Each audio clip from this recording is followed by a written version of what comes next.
Now we turn to Team 12 political insider Bram Resnick. Bram, the results coming in about 2 hours ago. Reactions are still very fresh and in some cases raw. This was billed as the greatest deal in Arizona sports history. So what happened?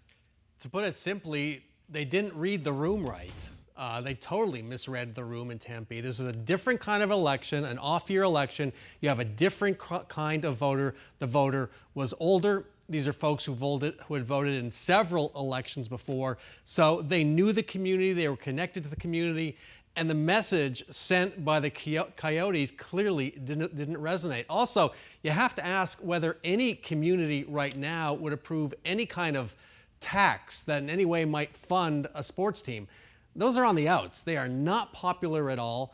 And whether, I know there's a lot of people upset about this, the message sent by the no side suggesting this was a subsidy, the Coyotes were going to get a tax subsidy from the city. Clearly the Coyotes were going to get a big chunk, hundreds of millions of dollars in future tax revenues to support the project.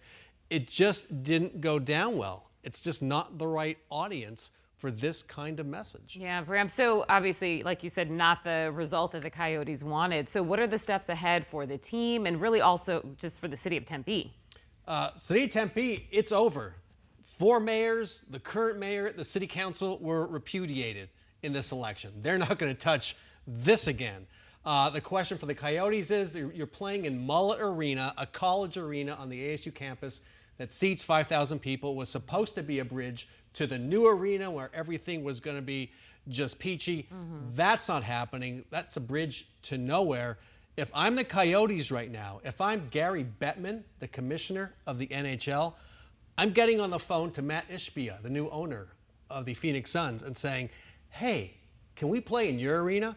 Because the idea of 3 arenas, 3 major league arenas in a community this size was always never made any sense. The ideal matchup would be to have the Suns and the Coyotes back where they were. Yeah, before. Where the Coyotes, by the way, had a lot of success. They were did. Playing Problems with that arena, right, of some obstructed view seats. But I'd call Ishbia right now because he could probably get this team at a bargain price if he wanted. Yeah. It's a team that has no future. All right. As far as we know.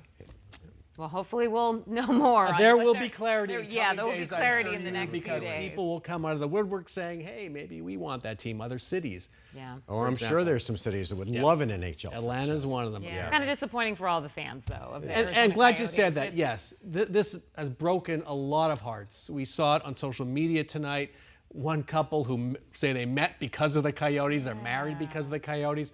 I know there's a lot of that, and it's a really tough time for a team they cheered for, and that might not be in this community. Coyotes fans have been through so much with this team, with ownership and coaching and losing players and now a rebuilding process. That's who I feel bad for tonight. And they stuck with them through a lot of dark days, right? But this is the darkest day. Yeah. All right, Bram, thanks.